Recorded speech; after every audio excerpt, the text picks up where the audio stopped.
السلام عليكم ورحمة الله تعالى وبركاته. أهلا وسهلا بكم متتبعين الأوفياء في فيديو جديد ووصفة جديدة في قناتنا اليتيمة.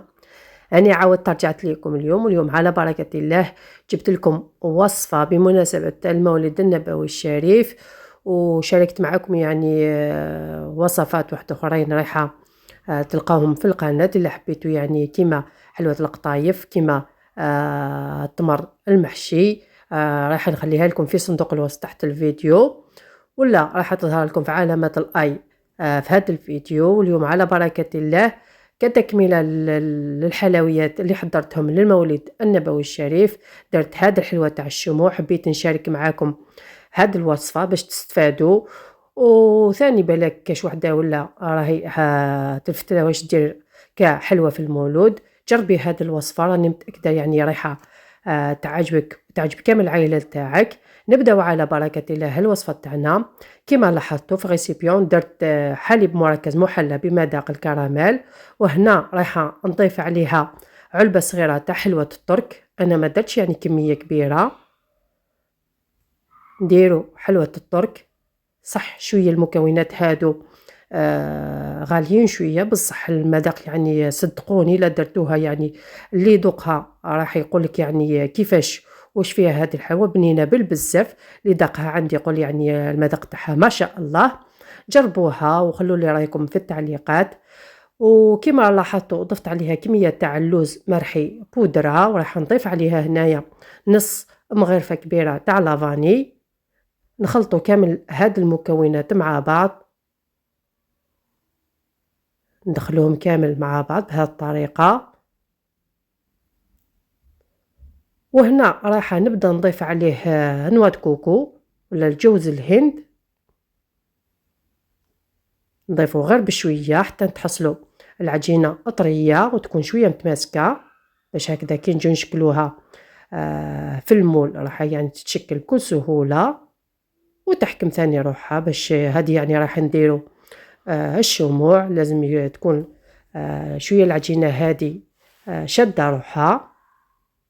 نقعد نضيف غير بشوية. درك راح نوري لكم القوام اللي لازم تتحصلوا عليه. هذه الحلوة شغل بنيون، ما راناش رايحين نطيبوها. نجمعوها بهذا الشكل كما راكم تشاهدوا حتى تحصلوا على العجينة كما هذه، راح تتنحل بكل سهولة من المول، أو عفوا من الغيسيبيون ديالك. كي تشوفها ما تلصقش معناته خلاص ما تضيفيش نواه كوكو. هذا هو القوام. نخلوها في جهه. درك نجيبوا المول اللي راح نستخدموه باش نشكلوا هادوك الشموع. هذا هو المول اللي استخدمته باش يعطيني برك هذاك الديكور اللي مولفين نشوفوه في الشموع. نشكل هكذا يا حار باش يكون رقيق، قيس هذاك المول. ونبدا نحط هذه العجينه ونضغط عليها مليح باش يديلي هذاك الشكل تاع المول بهذه الطريقه. ورايحه تتنحالك بكل سهوله بهذا الشكل. الطريقه اللي تنحيها راهي موضحه في الفيديو. نقسمها على زوج ونلصقهم هكذا مع بعض وما يلصقوا لك بكل سهوله. العجينه مازالها طريه بلا ما ديرها حتى حاجه، رايحين يلصقوا مع بعض.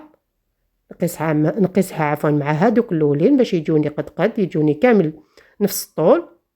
وهذا هو الشكل تاعها. راح نزيد لكم وحده بنفس الطريقه. ندير هكا شويه عجينه ونحلها حال باش يكون رقيق كما راك تشاهدي. حلوه سهله التحضير وما راهيش رايحه تعذبك كامل، ما طيبيها ما والو. ديريها وحطيها في المجمد وخليها وجبديها في المولود. هذا ما كان. بنفس الطريقه نحيها ونقسمها على زوج ونلصقهم هكذا مع بعض ونقيسهم قيس هادوك باش يجوني كامل نفس الطول. ونحي لها هذيك زياده.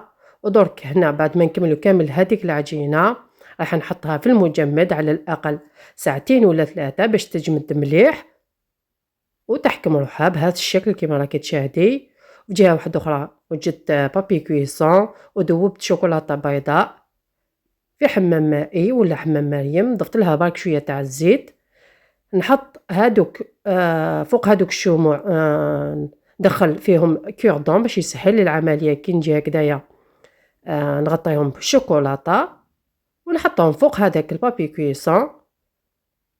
الغلطه برك اللي درتها هنايا يعني ماشي غلطه، ملاحظه برك باش يعني تجيك سهله كي تحطيهم هكذايا فوق هذاك ورق الطهي. نحي هذيك لي كوردون عفوا باش هكذا كي تجي تحطيها في المجمد كيما انايا هنايا كي حطيتهم في المجمد وجيت نحيهم جاتني يعني شويه صعيبه باش نحي هادوك لي كوردون، على بها قلت لك نحيهم في الاول. هنا درك راني ندير في هذيك الضوء اللي يجي في الشمعه هذاك تاع الفوق شغل راهي شاعله هذيك الشمعه. شوفوا هنايا كما قلت لكم بما انه جمدت جاتني شويه صعيبه باش نحي هادوك لي كوردون، على بها قلت لكم نحوها في الاول. جبت هنايا شوكولاته بيضاء وراني ندير فوق هادوك الشموع شغل راهي تذوب، وحطيت فيهم هذاك اللوز افلي اللي لونته بالنكري ذهبي مع عود هكذا تاع قرنفل باش يجيني شكل تاع الشمعه.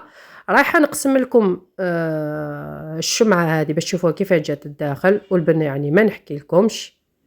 والسلام عليكم ورحمه الله تعالى وبركاته.